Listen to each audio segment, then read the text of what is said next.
Alright, so we'll start today's session with a very quick revision of what we have learned in the last lecture. So in the last lecture, we started with first chapter, rotational dynamics. And as you remember, हमने part 1 मतलब part A circular motion से start किया था, and you already know what is motion now. So motion is change of position of an object with time. Then when position of object changes, you have two possibilities. या तो position is changing linearly along a straight line, that motion you call as linear motion, or the particle can move along the circumference of circle, या फिर it can move along a curved path, उसको आप बोलते हो angular motion. Then we have compared different parameters of motion, क्योंकि जब motion का आपको स्टडी करना है मतलब कुछ पैरामीटर्स मेजर करने हैं. डिस्प्लेसमेंट, लीनियर डिस्प्लेसमेंट हमने देखा था, इट इज x बार और s bar, dimensions l raise to 1. इसका एनालॉग मतलब इसका similar quantity in angular motion is angular displacement theta bar, जिसका ऐसा यूनिट था radian, and dimensionless quantity क्योंकि angle does not have any dimension. Then when the position changes, the rate of change of position, एक second में कितना position change हुआ उसको आप बोलते हो velocity. Velocity is measured in metre per second, dimension L1 t - 1. इसका similar quantity in angular motion was angular velocity omega bar d theta bar by dt radian per second, and dimension was t raised to -1. Then ऐसा भी हो सकता है कि जब motion है तो वेलोसिटी भी चेंज हो रहा है. एक सेकंड में वेलोसिटी में कितना चेंज हुआ उसको आप बोलते हो acceleration, which is dv bar by dt metre per second square, dimensions L1 t - 2. Angular motion में जो एक्सेलरेशन होगा उसको आप बोलोगे angular acceleration, which is alpha bar equal to d omega bar by dt radian per second square, dimensions t raised to -2. Then इसके बाद हमने देखा था directions of displacement, velocity and acceleration. So if you remember, angular motion में, specifically circular motion में, when you have a particle performing circular motion, in that case direction of theta, angular displacement is given by right hand rule. Right hand rule मतलब आप क्या करते हो, you imagine axis of rotation to be held in your right hand with thumb pointing in the direction of thumb pointing along axis and curled fingers along motion. तो अगर motion anti clockwise है तो in that case angular displacement is along thumb. Thumb मतलब ऊपर की तरफ, right, positive theta. And if the motion is clockwise, theta is negative. तो जो डायरेक्शन में थीटा होता है, डिस्प्लेसमेंट होता है, उसी डायरेक्शन में होता है angular velocity, right. If theta is pointing up, angular velocity omega is also pointing up. Good. But acceleration के दो डायरेक्शन थे, पॉजिटिव मतलब अपवर्ड्स या फिर downwards, depending on, it depends on whether initial velocity is less than final और the other way around. तो अगर final velocity ये इनिशियल से ज्यादा है, omega final is greater than omega initial, then alpha is positive. If omega final is less then omega initial, alpha is negative. उसके बाद हमने देखा इक्वेशंस ऑफ काइनेमैटिक्स. तो आपको ऑलरेडी काइनेमैटिक्स के इक्वेशन पता है, you already know equations of kinematics here, right? V equal to u plus at, angular में omega final equal to omega initial plus alpha t, s equal to ut plus 1/2 at square, theta equal to omega initial t plus 1/2 alpha t square, v square equal to u square plus twice as, omega final square equal to omega initial square plus 2 alpha theta. Sn, distance traveled in nth second, is u plus a by 2 into 2n minus 1, और वहां पे आएगा theta n equal to omega initial plus alpha by 2 into 2n minus 1. Then we compared, we saw what is the relation between linear and angular parameters. तो मैंने आपको बताया था linear में s और यहाँ पे आप बोलते हो थीटा, यहाँ पे v, यहाँ पे omega, a and alpha equal to r और r. तो मिल गया आपको relation between linear parameter and angular parameter. Good. Then we saw what are different types of circular motion. पहले तो circular motion को define करना पड़ेगा. तो circular motion define करना is very simple. When you have a particle you have a particle which is moving along the circumference of circle, right? This motion is called as circular motion. अब इसमें दो cases है, एक अगर speed हर जगह पे same हुआ तो speed not velocity. So when a particle performs circular motion with constant speed, then such a motion is said to be uniform circular motion. और यूसीएम के केस में आपको ये पता होना चाहिए, direction of velocity is always along tangent. तो speed भले ही चेंज नहीं हुआ लेकिन डायरेक्शन चेंज हो गया, तो डायरेक्शन चेंज मतलब वेलोसिटी में चेंज, और वेलोसिटी में चेंज विद टाइम मतलब देयर इज एक्सेलरेशन. और in this case acceleration is directed inwards. Inwards मतलब रेडियस वेक्टर को अपोजिट. रेडियस वेक्टर कैसे होता है, सेंटर से सर्कमफरेंस तक, मतलब r cap is a unit vector which is directed from centre to circumference. But यहाँ पे जो एक्सेलरेशन आया that is from circumference to centre, right? तो इसको आप बोलते हो सेंट्रीपिटल एक्सेलरेशन या फिर रेडियल एक्सेलरेशन. गुड. देन हमने सेंट्रीपिटल एक्सेलरेशन या रेडियल एक्सेलरेशन के इक्वेशन लिखे थे, v square by r, r omega square और v omega. And in vector notation you can write minus r cap. क्योंकि माइनस r कैप क्यों बता रहा हूँ, क्योंकि r cap is from centre to circumference but acceleration is inwards, circumference to centre. That is why you right minus r cap here. Good. So अब we will go from this point onward, इससे आगे देखेंगे. अब let's go ahead and discuss second type of circular motion, which is nothing but non-uniform circular motion. तो जो next type है that is non-UCM, non-uniform circular motion.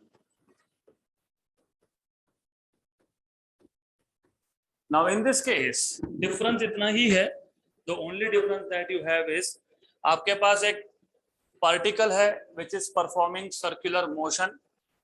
अब आप differentiate कैसे करोगे? What you will say is when a particle performs circular motion along the circumference of circle with varying speed, मतलब speed is not constant anymore. इसका मतलब ये, अगर particle एक पोजीशन पे है, A पोजीशन पे, तो उसका स्पीड अलग, अगर पार्टिकल यहाँ पे है तो उसका स्पीड अलग. तो at all the points the speed is not the same. Good. तो हम सबसे पहले इसको डिफाइन कर देंगे. This is radius. रेडियस तो सेम रहेगा, radius is going to be same. And also you should know irrespective of position, particle चाहे ए पे है चाहे बी पे है, वेलोसिटी का direction is always tangent. Good. तो let us first define what is non UCM.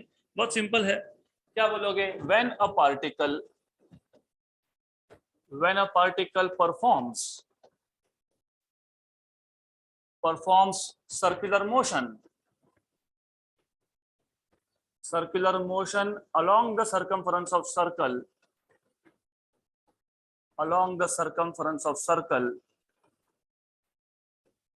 with varying speed, varying speed मतलब non uniform speed, मतलब not constant basically, then such a motion, of course इसका radius कुछ होगा, right?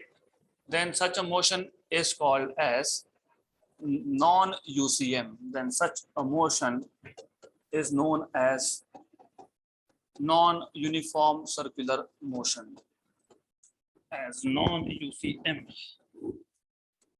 Non uniform circular motion, right? तो सबसे पहला basics should be very very clear. तो यहाँ पे as you know speed is not same. अब स्पीड सेम नहीं है. पिछले केस में भी आपके पास वेलोसिटी का डायरेक्शन क्या था? टेंजेंशियल.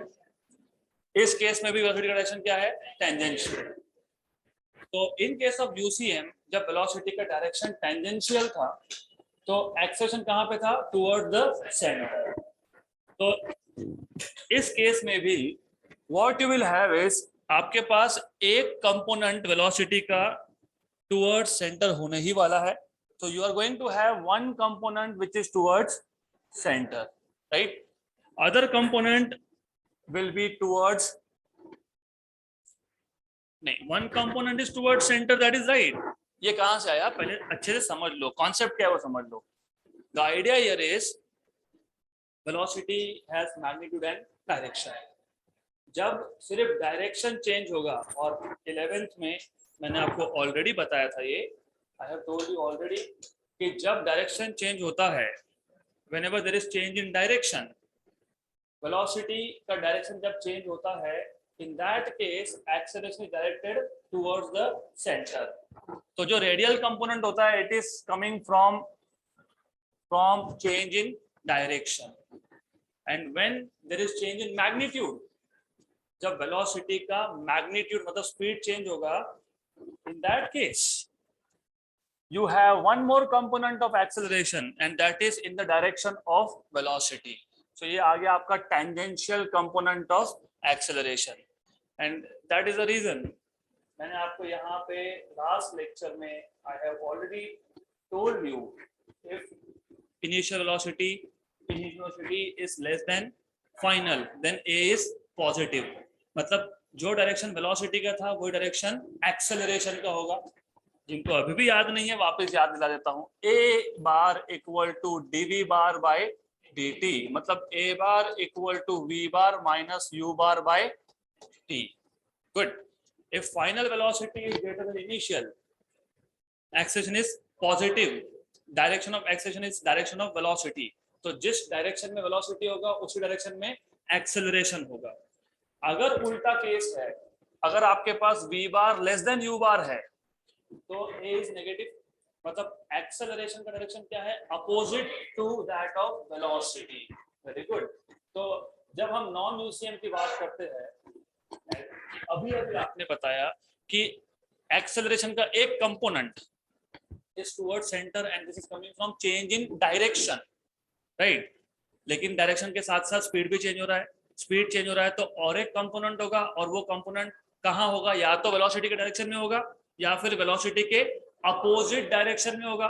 लेकिन वेलोसिटी का डायरेक्शन क्या था, टेंजेंशियल। तो देयर आर टू पॉसिबिलिटीज। अगर आपके पास पार्टिकल स्पीडिंग अप है, मतलब एक्सेलरेटिंग है, हो सकता है ना पार्टिकल का स्पीड बढ़ते जा रहा है।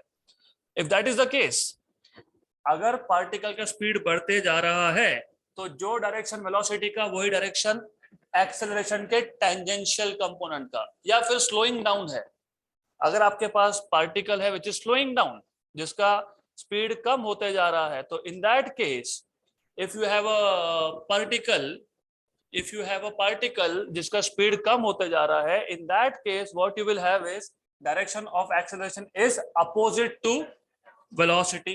तो even in this case it is also tangential. तो डिपेंड करेगा स्पीड बढ़ रहा है या स्पीड कम हो रहा है। You can take any case, मैं कोई भी दोनों में से एक बता देता हूं। Let me keep that one. Good. Now going back to basics of 11th, vectors again. अगर आपके पास दो वेक्टर है for example, and if the starting from the same point a bar and b bar, let us say angle between these two vector is theta.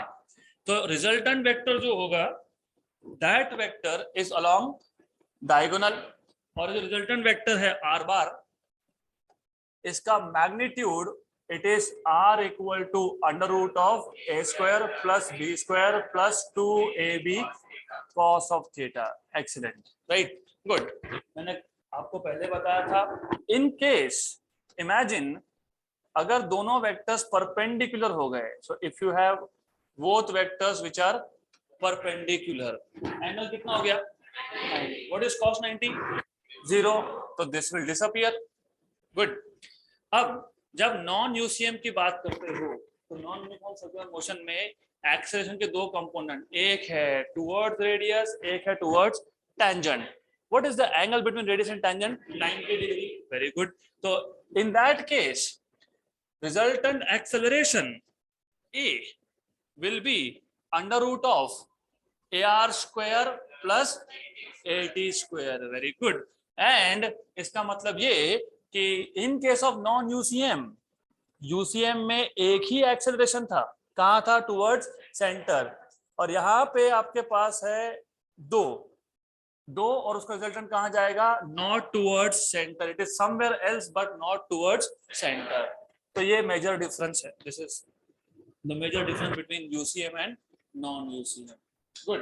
तो दिखना कैसा होता है एग्जाम में, सबसे पहले have you understood what is non UCM, is it clear? सिर्फ इतना ही है, पार्टिकल का speed is varying. So when you have such a case, you can say that in this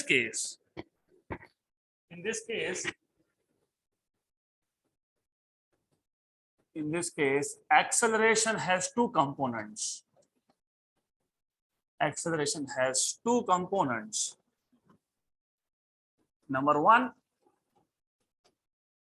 is radial component, जिसको आप सेंट्रीपिटल भी बोलते हो, रेडियल कंपोनेंट. और मैंने अभी भी बताया radial component comes from change in direction, which comes from change in direction of velocity. Change in direction of velocity. Number two, which component you have? Tangential. और ये कहां से आता है? Change in magnitude of velocity, मतलब change in speed. Number 2, it is tangential component.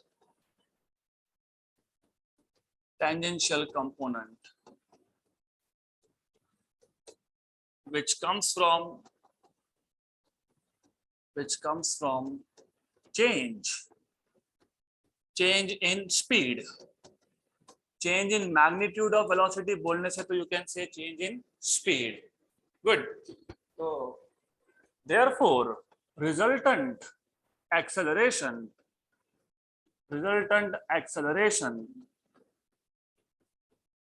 is given by A equal to under root of AR square plus AT square, where AR is radial component,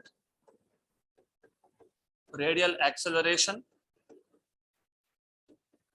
and AT is tangential acceleration.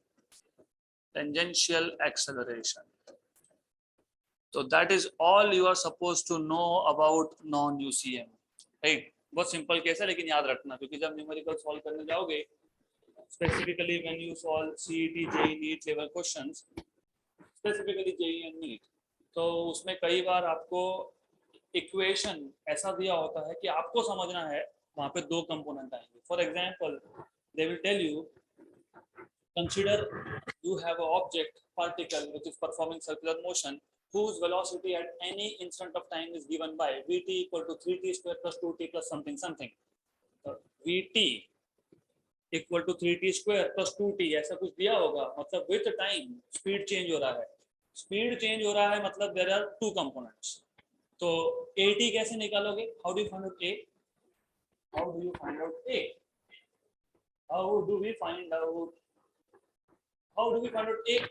dv by dt. तो वो जो 3t square plus 2t था उसका derivative लेना पड़ेगा to find out tangential component. Good.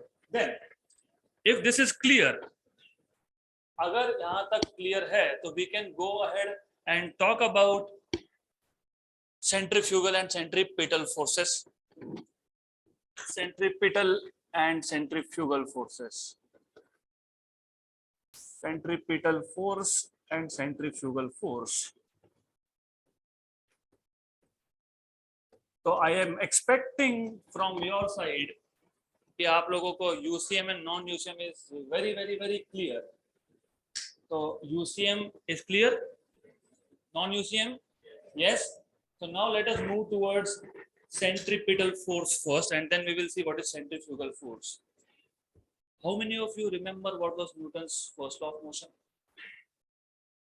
So Newton's first law of motion tells you किसी भी body का स्टेट तब तक चेंज नहीं होगा जब तक एक्सटर्नल अनबैलेंस फोर्स नहीं है.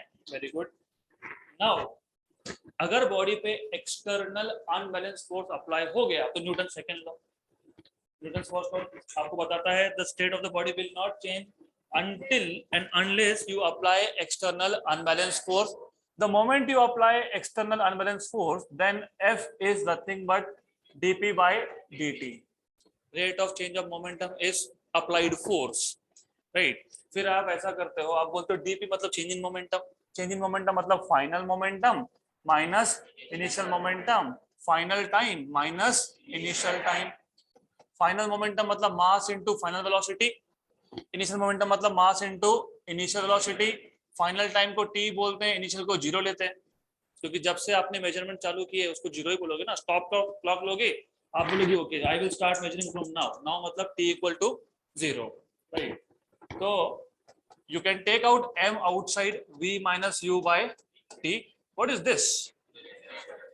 तो f equal to ma। अब इसका मतलब भी समझना जरूरी है। The idea here is, ये इक्वेशन आपको क्या बताता है? This equation tells you अगर एक्सेलरेशन है तो फोर्स होगा ही, without force you cannot have acceleration. Good. तो अगर a आ रहा है तो there has to be force. तो going back to the case of uniform circular motion, UCM का जो केस था, in that case there was which acceleration? Radial, centripetal. Good. तो अगर सेंट्रीपिटल एक्सेलरेशन है, कहां पे है? Towards centre. इसका मतलब टुवर्ड्स सेंटर एक फोर्स भी होगा, क्योंकि force equal to mass into accel लिखते हो। और वेक्टर्स का आपको नॉलेज है, मैंने कल भी बताया था, मैं आज वापस बता रहा हूं। When you write f equal to ma, you are saying कि जो डायरेक्शन a का है वो डायरेक्शन f का होगा। तो a का डायरेक्शन क्या था यूसीएम के केस में? Towards centre. तो वहां पे एक फोर्स भी होगा, कहां होगा? Towards the centre. Very good. तो सबसे पहले हम लोग we will talk about centripetal force. थोड़ा सा लिखना भी पड़ेगा इसका, तो we will also write it down little bit. Centripetal force, तो the basic idea is, basic idea यहाँ पे it comes from Newton's second law.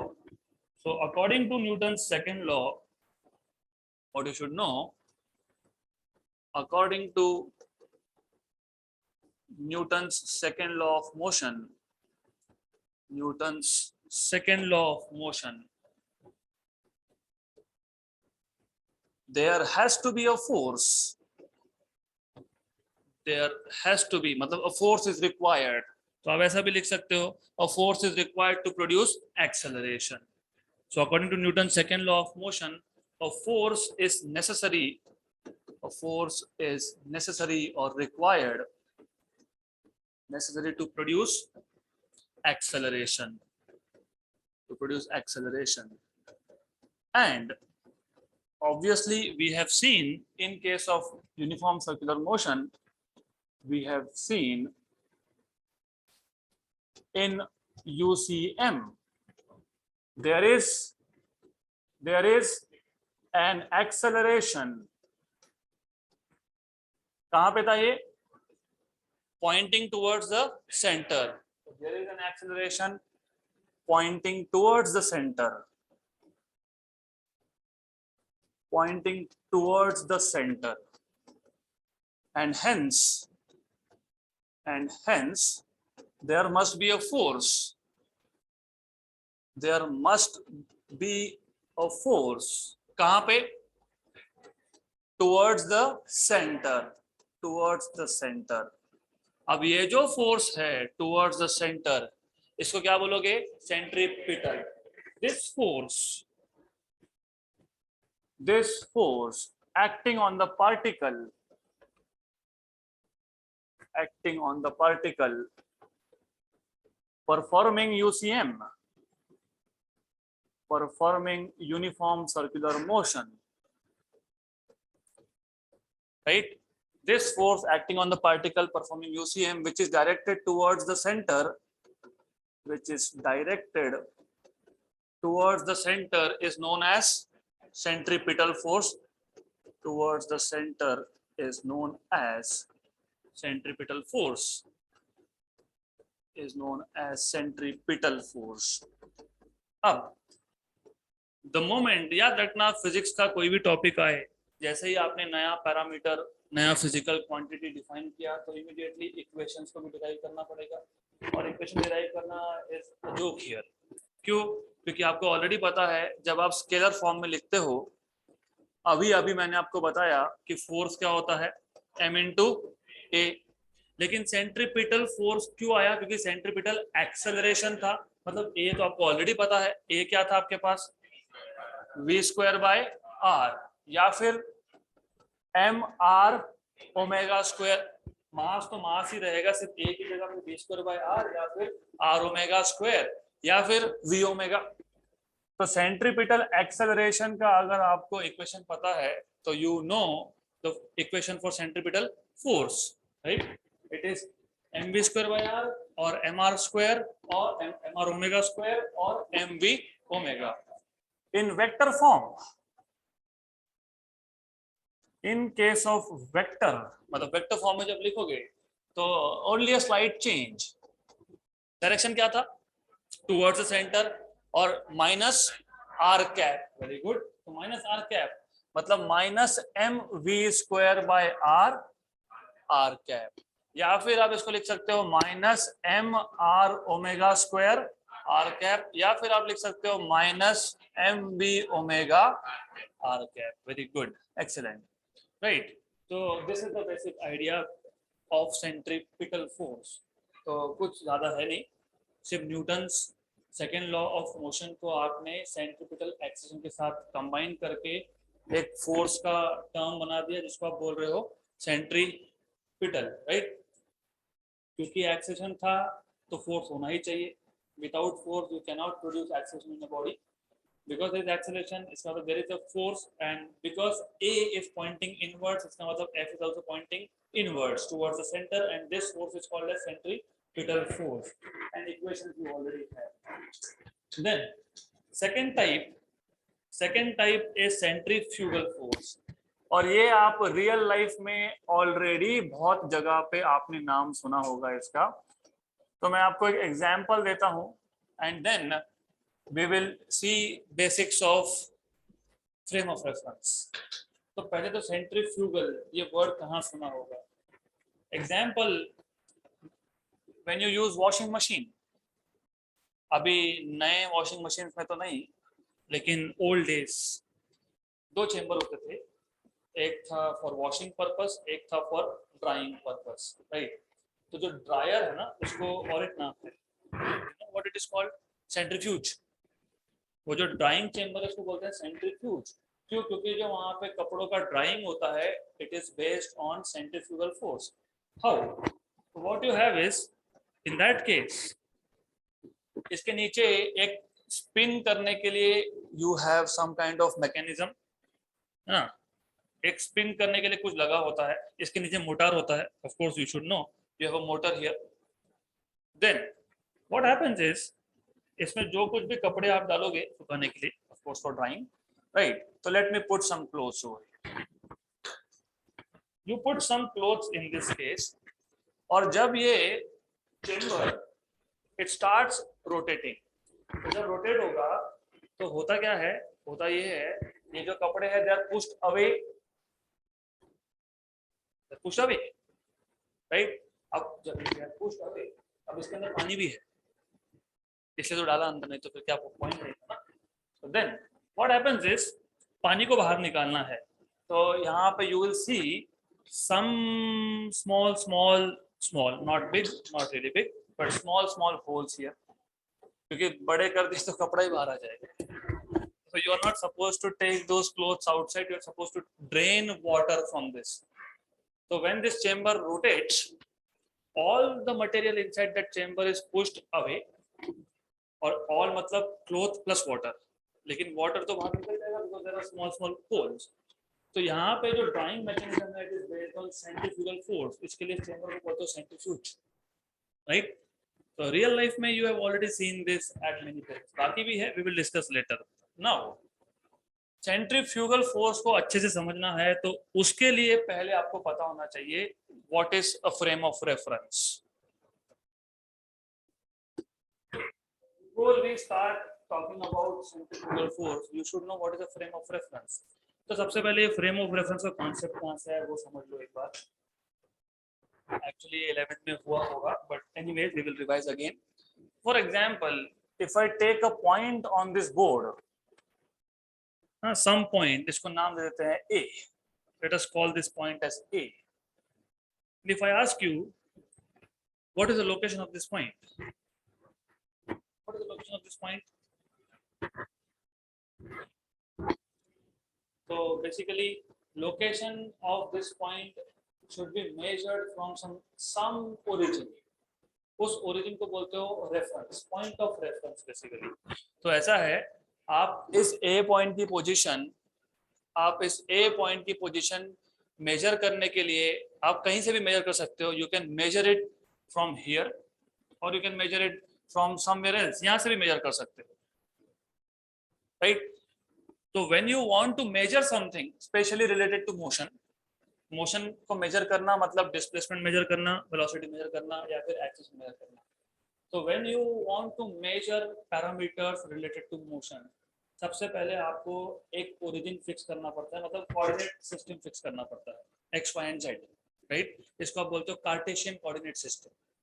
X y z मतलब Cartesian. Good.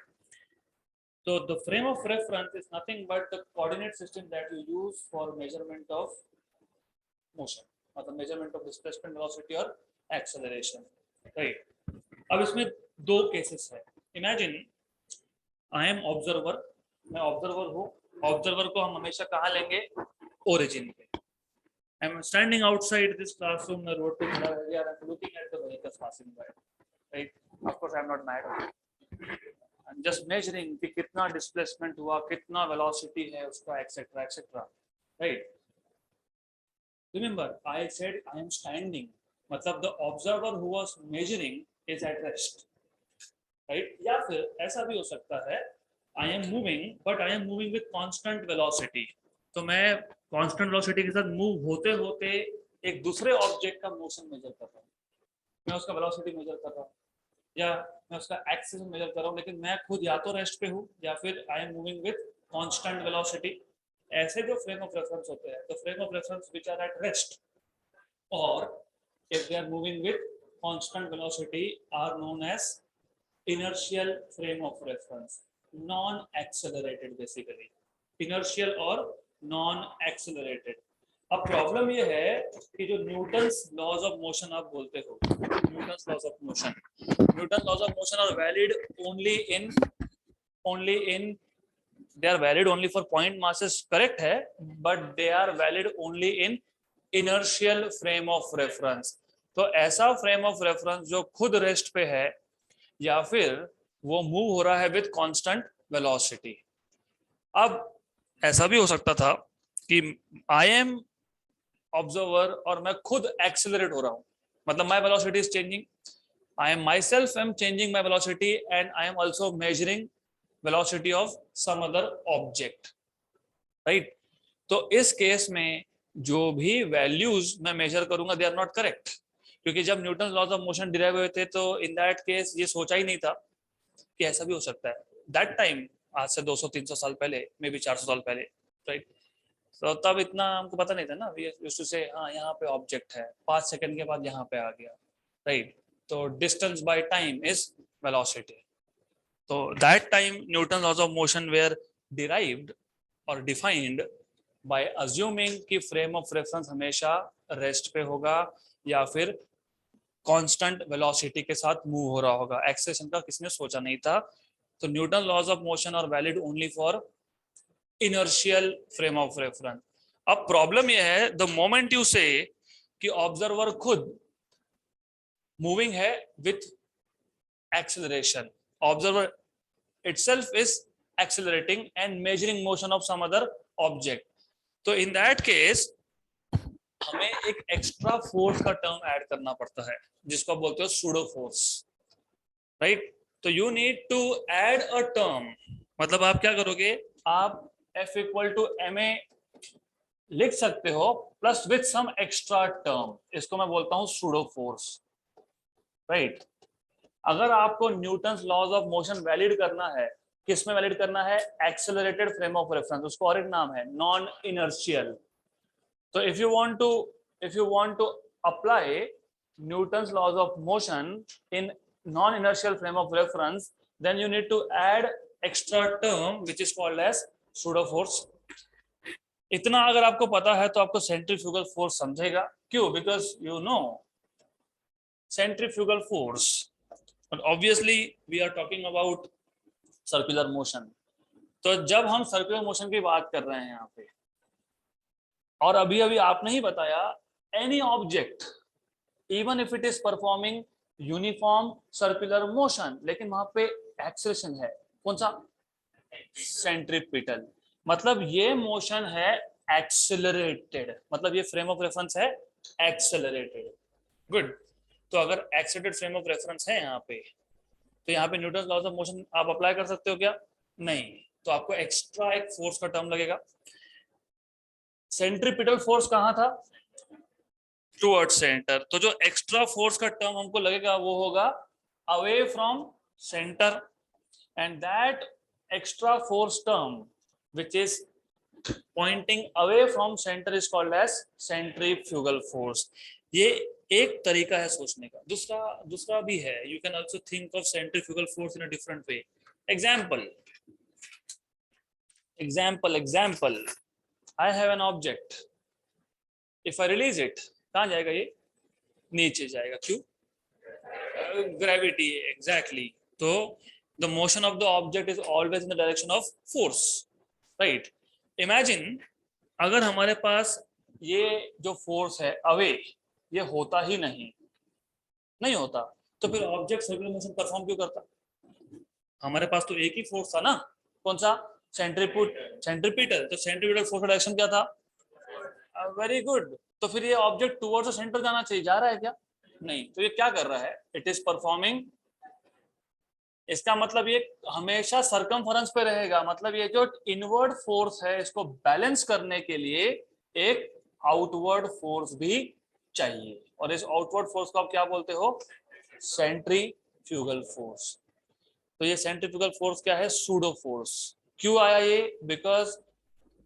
because the motion, which motion? Circular motion of particle, even though it is uniform circular motion, is accelerated, and hence the frame of reference is accelerated, matlab non inertial, and hence you need to add another term, pseudo force, so as to make Newton's laws of motion valid in this case, and this extra term added is called as centrifugal force.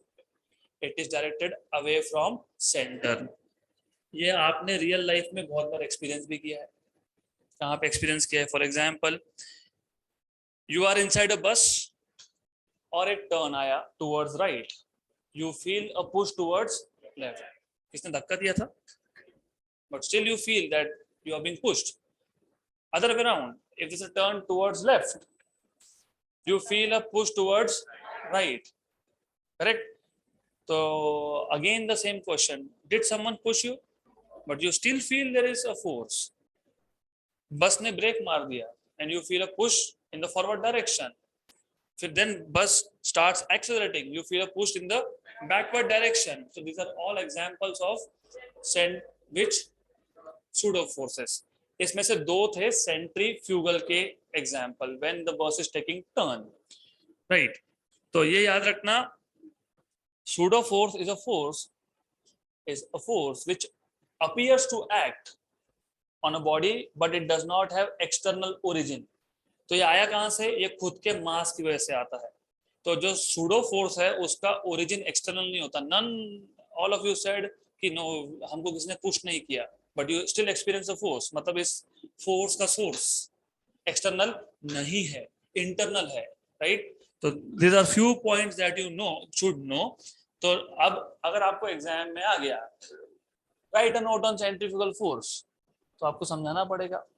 तो you have to start explaining. तो what you will write down is, सबसे पहले you should always talk about inertial and non-inertial frame of reference. Specifically, you should talk about Newton's laws of motion. So you should say, we know that Newton's laws of motion are valid. Newton's laws of motion are valid in inertial or non-accelerated frame of reference. Non-accelerated frame of reference. but when we have a particle performing UCM, but when a particle performs uniform circular motion, या in general circular motion, then the motion is what? Is accelerated. क्यों accelerated? क्योंकि यहाँ पे कौन सा accession था? Centripetal. Speed constant था, फिर भी motion was accelerated. So but when a particle performs UCM, then the motion is accelerated, right? Hence this frame of reference,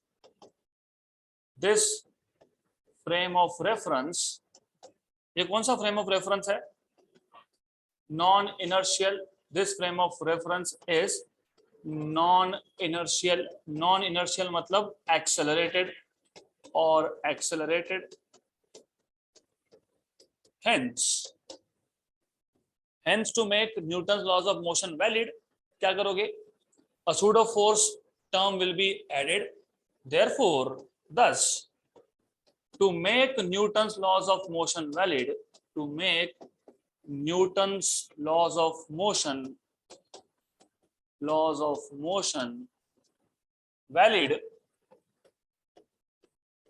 valid, we need to add extra force term. और ये जो extra force term है, इसको क्या बोलोगे आप? Centrifugal. और in case of circular motion, this is directed away. So this extra force term is directed away from the center and is known as centrifugal. This extra force term is directed away from the center,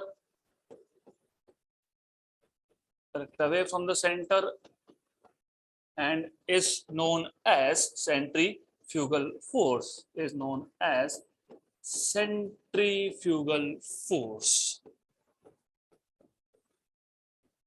Right. So again, as I told you, जब नया कुछ parameter define करो तो immediately you are supposed to derive equation. अब centripetal का तो already पता है, क्या था? mv square by r minus mv square by r cap, because it was directed inwards.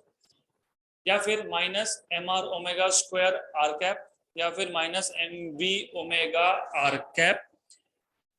In this case, एक ही डिफरेंस है, the force is directed away. तो इन स्केलर फॉर्म में तो कोई चेंज होगा नहीं. सेंट्रीपिटल और सेंट्रीफ्यूगल फोर्सेस के इक्वेशंस एग्जैक्टली सेम आएंगे.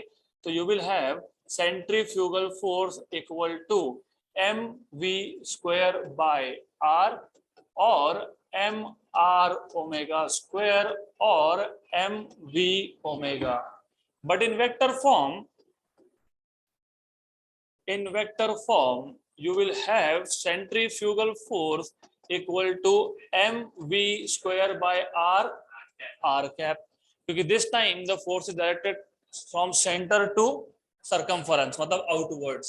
या फिर आप इसको लिख सकते हो mr omega square r cap और mv omega r cap. So these are the equation for centrifugal force. Good. Is this clear? Clear. So centripetal क्यों आया? Because of centripetal acceleration. Centrifugal क्यों आया? क्योंकि वहां पे centripetal acceleration था. इसका मतलब फ्रेम ऑफ रेफरेंस क्या बन गया? Non inertial. और अगर नॉन इनर्शियल है तो वहां पे आपको न्यूटन लॉज ऑफ मोशन को वैलिड करना है, तो एक्स्ट्रा फोर्स टर्म ऐड करना पड़ेगा, और वो एक्स्ट्रा फोर्स टर्म को आप बोलते हो सेंट्रीफ्यूगल, और इसका डायरेक्शन क्या है? Away. Good. If it is clear, then we can move towards the next topic. Now, obviously, you are studying circular motion क्योंकि इसका एप्लीकेशन है. और याद रखो, साइंस में विदाउट एप्लीकेशन हम कुछ नहीं पढ़ते. आप जो पीछे बैठ के झपकी मार रहे हो ना, नींद आ रही है, वो नींद भी इसलिए आ रही है क्योंकि ये जो आप यहाँ पे एसी वर्क कर रहा है, उसके पीछे भी साइंस है। तो I hope you must be thinking कि अरे ये ऐसा कैसा वर्क कर रहा है इन योर डीप स्लीप। तो जागो और ध्यान दो यहाँ पे। Good. Then the idea here is we have seen so far basics of circular motion. So now it is time for us to apply these basic ideas. So let us go to applications of circular motion. Application of circular motion. So in this case, the first application of circular motion is again related to real life. So when you have a body vehicle moving along horizontal, horizontal matlab horizontal, it's not vertical, it is horizontal. So when you have a horizontal road, for example you have this road which is horizontal, और वहां पे एक turn आया and the road still remains horizontal. So if you have a vehicle which is moving on a horizontal curved track. So as you must, of course you know, पता होना ही चाहिए इस stage पे, when you have a horizontal curved track, आपके पास एक road है, road पे गाड़ी चला रहे थे और एक टर्न आ गया, तो जो आपका व्हीकल होगा it is now performing circular motion, part of circular motion, क्योंकि ये जो कर्वेचर है it is part of a circle जिसको आप बोलते हो arc.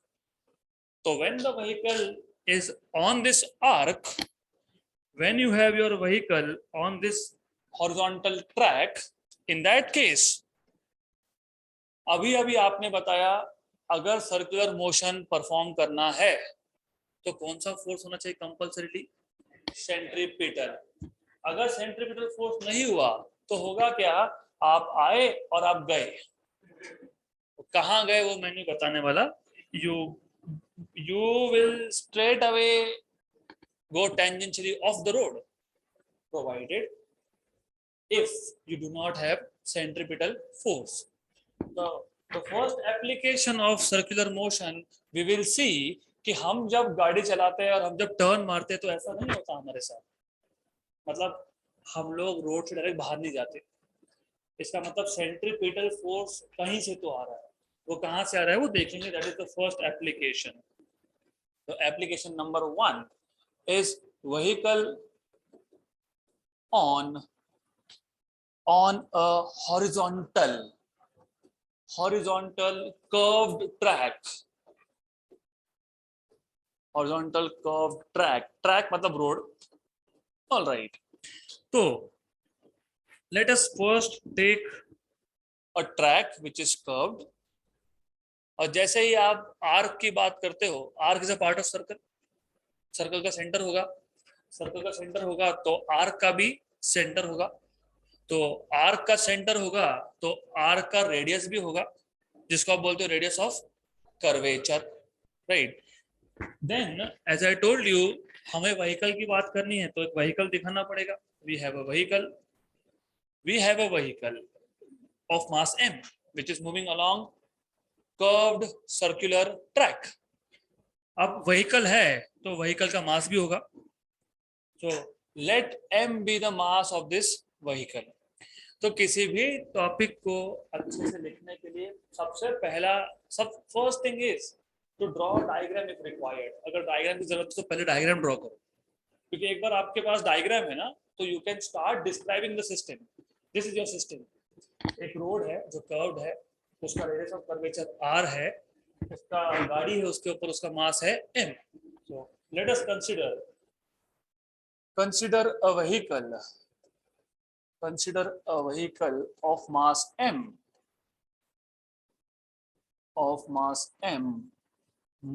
moving along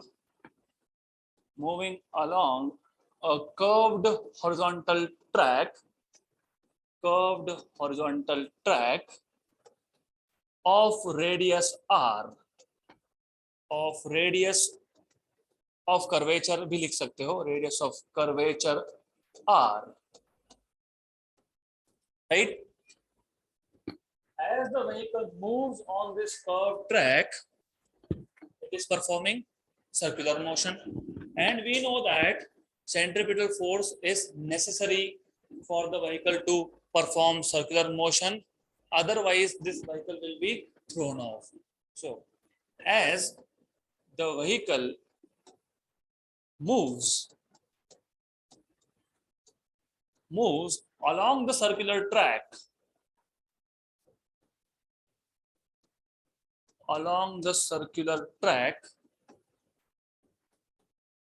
it performs circular motion. And we know that what do we know? Circular motion के लिए कौन सा फोर्स चाहिए? Centripetal. And we know that centripetal force is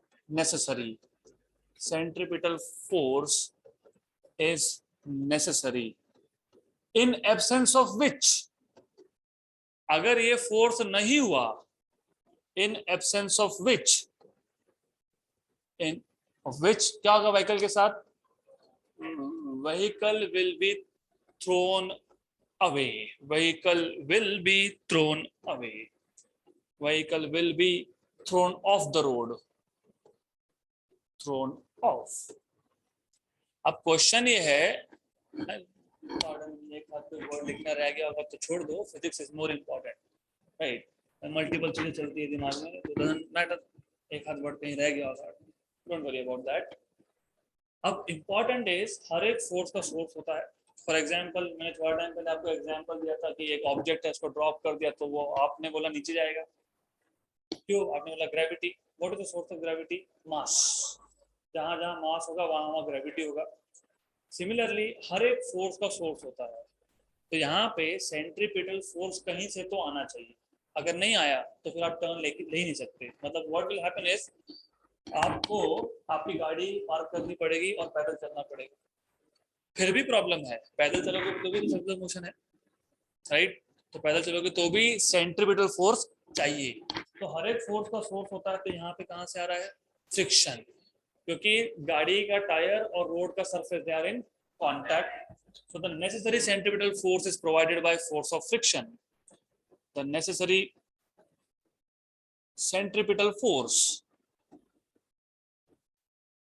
centripetal force is provided by force of friction.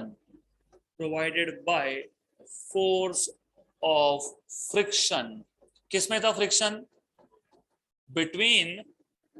between the tires and surface of road. Between the tires and surface of road. Therefore centripetal force is equal to force of friction. अब ये जो centripetal force है तो आपको already पता है, it is mv² by r. और frictional force is, if you remember, mu times of normal reaction. आप सबसे पहले तो ये पता होना चाहिए कि म्यू क्या है और एन क्या है. एग्जाम्पल, 11th स्टैंडर्ड में चैप्टर नंबर 4 में you have seen something called as friction. Ideally तो करना चाहिए था, नहीं किया तो डोंट वरी. जब दो ऑब्जेक्ट कांटेक्ट में होंगे तो you have forces which are called as contact forces. उसमें से एक है फ्रिक्शन. अब फॉर एग्जांपल, अगर मैं एक बॉडी को दूसरे बॉडी के ऊपर जेंटली मूव कर रहा हूँ स्मूथली, तो फ्रिक्शन है लेकिन कम है, राइट? जोर से किया तो ज्यादा है. अब फ्रिक्शन कम है या ज्यादा है ये आपको एक पैरामीटर बताता है विच इज म्यू. इसको आप बोलते हो कोएफिशिएंट ऑफ फ्रिक्शन. म्यू की वैल्यू 0 मतलब 0, नो फ्रिक्शन. म्यू की वैल्यू 1 मतलब मैक्सिमम फ्रिक्शन, राइट? तो म्यू जस्ट टेल्स यू कि फ्रिक्शनल फोर्स कितना, इसको बोलते हो coefficient of friction. N is normal reaction, ये भी कांटेक्ट फोर्स है. When you have, for example, हमारे पास एक टेबल है, इस टेबल के ऊपर आपने रख दिया एक object, some object. Let us keep some object over here. तो ये जो ऑब्जेक्ट है, ऑब्जेक्ट का जो वेट होगा, the weight of this object is action, action किस पे, टेबल पे। तो Newton's third law of motion, every action is equal and opposite reaction, तो ये रिएक्ट भी करेगा, दैट इज नॉर्मल रिएक्शन। अब इसको नॉर्मल क्यों बोलते हैं, क्योंकि ये हमेशा सरफेस इन कांटेक्ट को परपेंडिकुलर होता है, तो इसको बोलते हो आप नॉर्मल रिएक्शन। और एट रेस्ट मतलब in equilibrium, this normal reaction is equal to mg। अब आप बेंच पे बैठे हो तो mg is action, your action on the bench, और बेंच आपको बैठने दे रहा है बिकॉज ऑफ नॉर्मल रिएक्शन। अगर mg ज्यादा हो गया तो बेंच टूट जाएगा, यू विल गो डाउन। अगर n ज्यादा हो गया तो ऊपर फेंक देगा आपको, क्या है ना वो एक ब्लैक कलर का इलास्टिक मटेरियल होता है, उस पर जंप मारते हो, राइट, तो you will feel something like that. या फिर गाड़ी में, बस में जब आप चलते हो तो यू फील जर्क, राइट। तो anyways that is a different case, हम बाद में बात करेंगे। Coming back here, mv square by r, mu is mu, ये कांस्टेंट होता है। Normal reaction is mg, m और m कैंसल, तो v square equal to mu r g, right. अब यहाँ पे सिर्फ r को शिफ्ट कर लिया मैंने वहां पे, तो you will get v equal to under root of mu r g. इसको हम बोलते हैं maximum possible speed. This is the maximum possible speed with which you can take a turn along a curve path. तो गाड़ी चलाते जाते अगर एक टर्न आ गया, तो this equation is telling you कि आपका जो मैक्सिमम स्पीड होगा वो डिपेंड करेगा म्यू पे, आर पे और जी पे। इस पे से आर तो चेंज कर नहीं सकते हो आप, यू आर नॉट इंजीनियर, जिसने बना दिया बना दिया।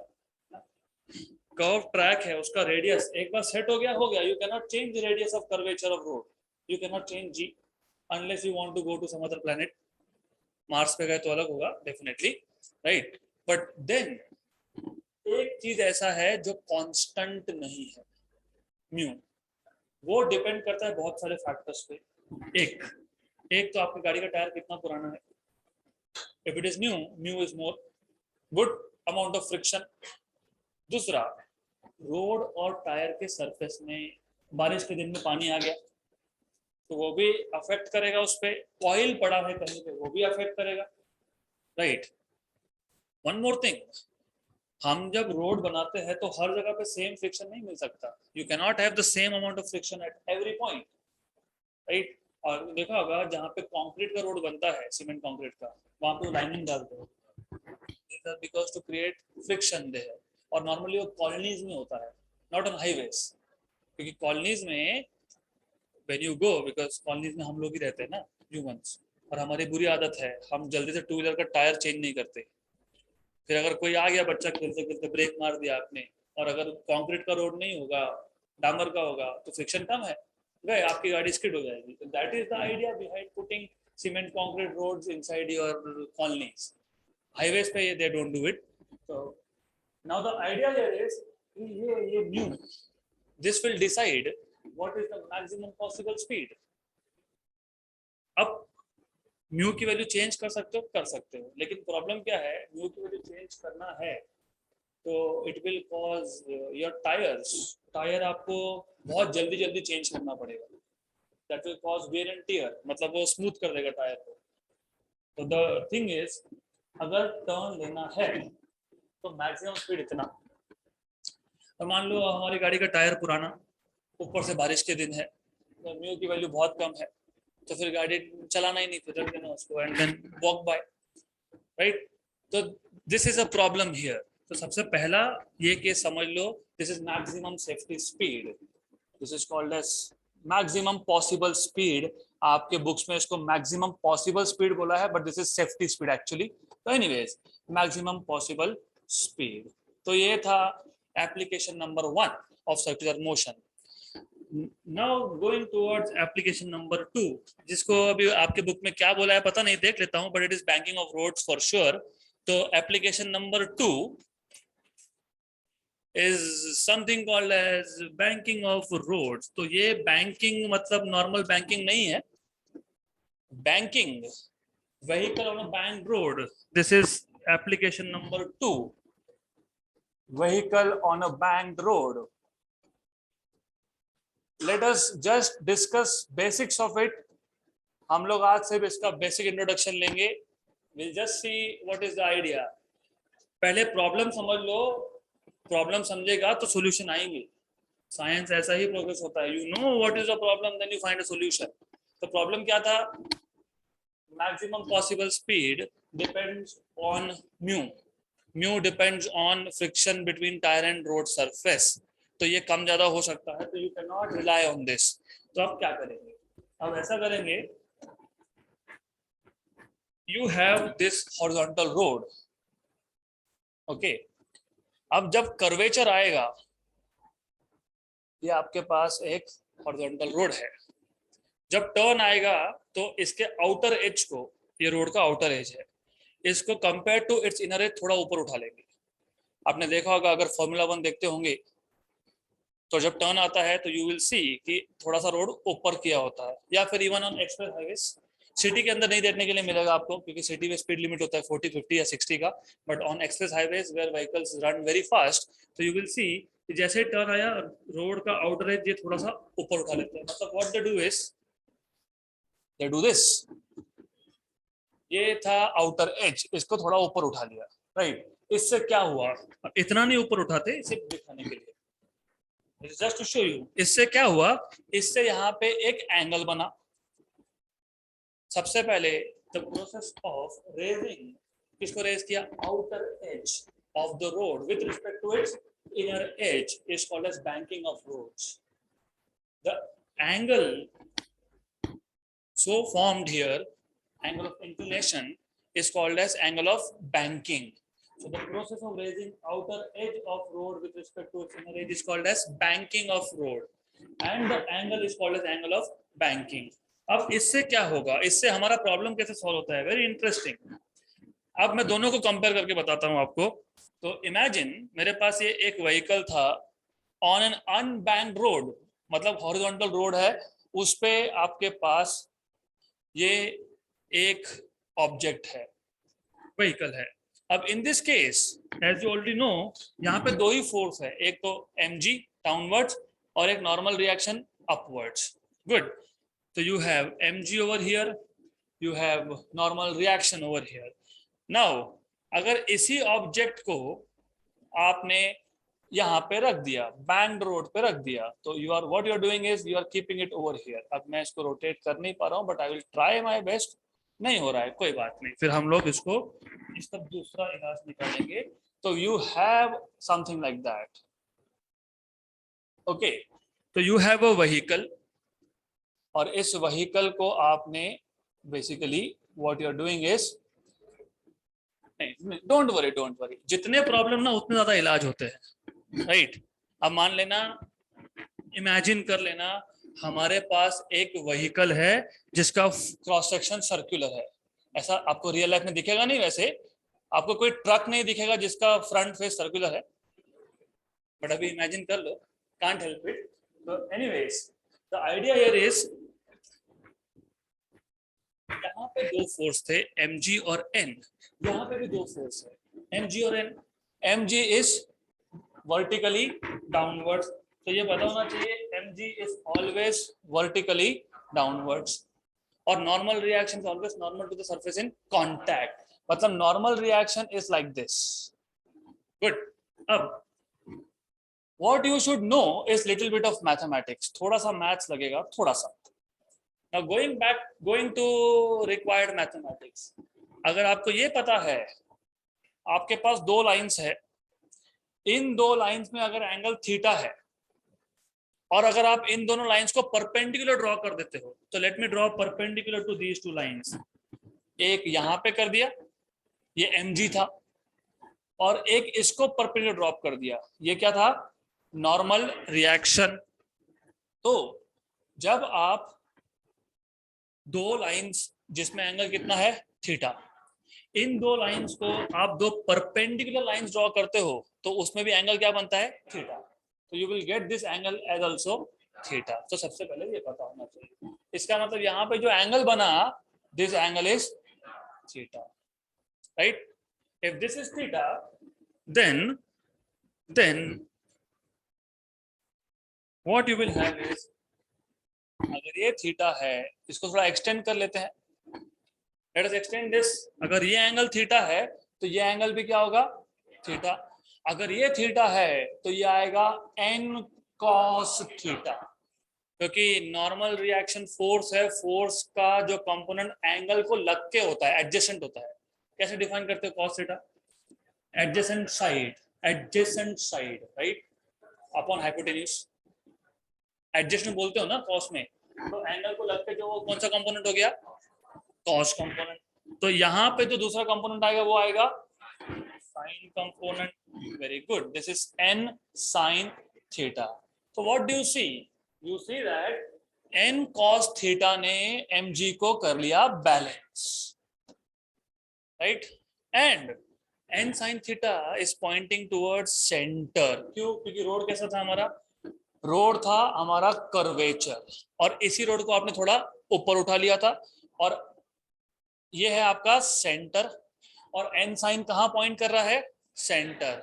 मतलब पिछले केस में सेंट्रीफ्यूगल फोर्स कौन प्रोवाइड कर रहा था, फ्रिक्शन, बट इस केस में सेंटर की तरफ कौन है, n sine theta is pointing toward centre. मतलब सेंट्रीफ्यूगल फोर्स कौन प्रोवाइड कर रहा है, n sine theta is equal to mv square by r, right. तो कम से कम सिर्फ रोड को एलिवेट करने से, रोड के आउटर एज को ऊपर उठाने से आप नॉर्मल रिएक्शन के कंपोनेंट कर पा रहे हो, और नॉर्मल रिएक्शन का एक कंपोनेंट आप यूज कर रहे हो टू प्रोवाइड सेंट्रीपिटल फोर्स, और दूसरा यूज कर रहे हो to balance weight of the body. Now how the speed will change, divide कर दो दोनों को। When you divide these two, what you will get is, आप इक्वेशन 2 को इक्वेशन 1 से डिवाइड कर दो, तो mv square by r upon mg, ये था आपका n साइन थीटा, और ये है n cos theta. Cancel cancel cancel and cancel, तो you have v square by rg equal to tan theta, तो v square equal to rg tan theta, तो v equal to under root of. Now compare, हमने अभी तक friction की बात ही नहीं की, तो फ्रिक्शन नहीं भी होगा अगर, तो भी there is some speed with which you can take turn. इसको बोलते हैं मोस्ट सेफ स्पीड। क्यों मोस्ट सेफ? क्योंकि डजंट मैटर आपकी गाड़ी का टायर नया है पुराना है, डजंट मैटर, फ्रिक्शन है नहीं है, doesn't matter, but only because of angle, because of angle you can take turn safely. अगर एंगल जीरो कर दे तो बात खत्म। Put theta equal to zero, what is tan zero, zero, आप फिर तो टर्न नहीं ले सकते। तो only by raising the outer edge of road with respect to its inner edge you have, okay, तो only by raising the outer edge of the road with respect to its inner edge you have found a solution, even in case अगर friction नहीं भी हुआ तो भी there is some speed with which you can take turn। देखो friction है क्या इसमें, नहीं, तो अब फ्रिक्शन हम ऐड करेंगे, लेकिन that will go in the next class। So that's it for today।